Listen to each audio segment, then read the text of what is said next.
In today's video, I'm going to teach you how to add Zapier in Squarespace. We're going to connect Squarespace forms to Zapier and then send those form submissions into Google Sheets.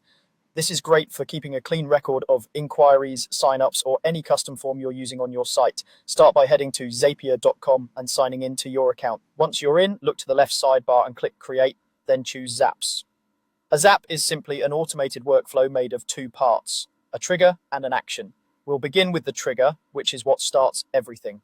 Click Trigger, then search for Squarespace Forms. Select Squarespace Forms from the results. Next, you'll choose your trigger event. The most common option is new form submission, which fires each time someone fills out a form on your site. This ensures that every new entry immediately moves through your workflow. Now connect your Squarespace account. Zapier will prompt you to sign in and authorize access. Make sure you choose the correct site if you manage more than one and grant the requested permissions so Zapier can read your form submissions securely.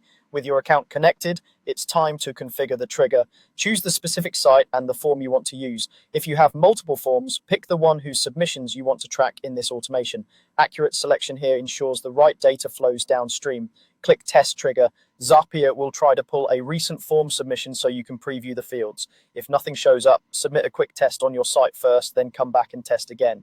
Seeing real data here helps you map everything correctly in the next step. Move on to the action, which is what happens after the trigger.